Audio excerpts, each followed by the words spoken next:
राष्ट्रीय युवा महोत्सव के अवसर पर आयोजित आज के इस समारोह में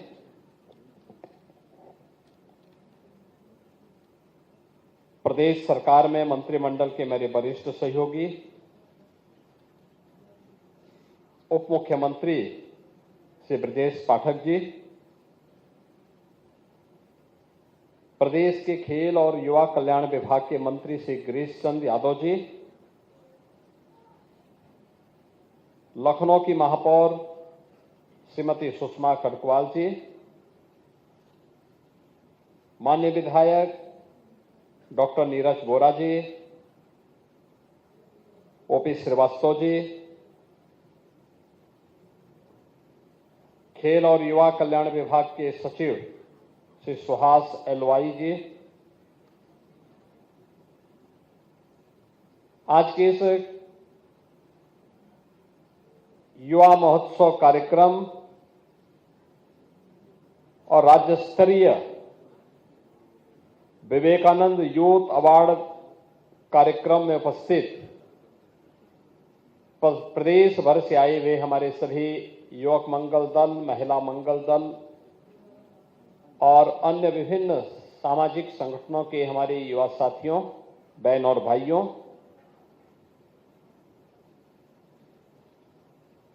मैं सबसे पहले आज के इस समारोह के अवसर पर उत्तर प्रदेश सरकार और उत्तर प्रदेश की 25 करोड़ जनमानस की ओर से वैश्विक मंच पर भारत की सनातन संस्कृति और परंपरा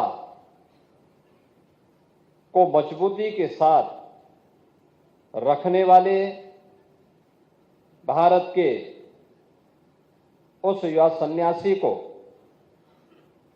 जिन्होंने वैश्विक मंच पर भारत और भारतीयता को एक नई पहचान दिलाई थी, स्वामी विवेकानंद जी की स्मृति को कोटि कोटि नमन करते हुए आप सभी युवाओं का आज के इस युवा दिवस के अवसर पर मैं हृदय से अभिनंदन करता हूं, आप सबका स्वागत करता हूं। हर व्यक्ति जानता है कि स्वामी विवेकानंद जी ने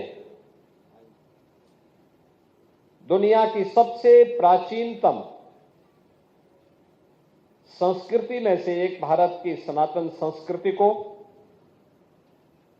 उसकी आध्यात्मिक चेतना को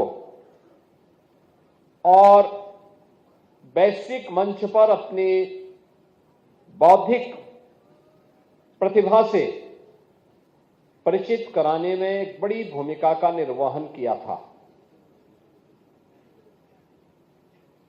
यही कारण है कि उनकी जयंती के कार्यक्रम को पूरा देश युवा उत्सव के रूप में आयोजित करता है। स्वामी विवेकानंद जी की वह प्रेरणा जो प्रत्येक भारतीय को आगे बढ़ने के लिए प्रेरित करती है, वह एक शाश्वत प्रेरणा है। हर देश, हर काल, हर परिस्थिति में हम सभी का मार्गदर्शन भी करती है।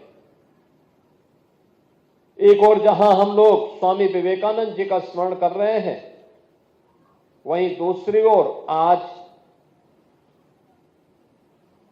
जीजाबाई मां साहिब की भी पावन जयंती है। जीजाबाई मां साहिब ये छत्रपति शिवाजी महाराज जिनके संस्कारों से पले बढ़े और जिनके सानिध्य में, जिनके मार्गदर्शन में उन्होंने हिंदवी साम्राज्य की स्थापना उस कालखंड में की थी, ऐसे राष्ट्र नायक को गढ़ने वाली, ऐसे राष्ट्र नायकों को आगे बढ़ाने वाली जीजाबाई मां साहिब की भी पावन जयंती पर मैं उनकी स्मृति को कोटि कोटि नमन करता हूं। युवा साथियों, जब हम स्वामी विवेकानंद की बात करते हैं तो स्वामी विवेकानंद उस भारत का प्रतिनिधित्व करते थे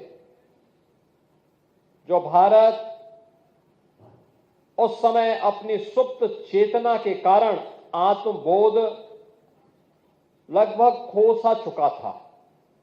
गुलामी क्या होती है यह दंश अगर देखना हो तो आत्मबोध खो चुका उस समय के उस भारत के बारे में हम जान सकते हैं कि जब मुट्ठी भर विदेशी आक्रांता आकर के भारत को गुलाम बनाने में सफल हो गए। भारत चंद लोगों के द्वारा लूटा जा रहा था। यहां की सभ्यता, यहां की संस्कृति, यहां की परंपरा को अपमानित किया जा रहा था। उस कालखंड में सुप्त चेतना को जागरूक करने के लिए, भारत को भारतीयता के आत्मबोध से जागरूक करने के लिए जिस युवा सन्यासी ने उस कालखंड में एक महती भूमिका का निर्वहन किया था, वह नाम है स्वामी विवेकानंद का।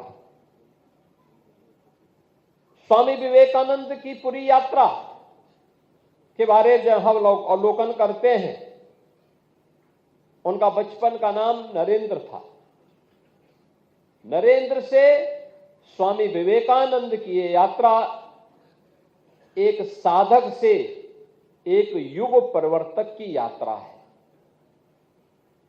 यानी अगर हमारे मन में बदलाव की इच्छा शक्ति हो, सत्संकल्प हो, तो हम उस बदलाव के वाहक बन सकते हैं।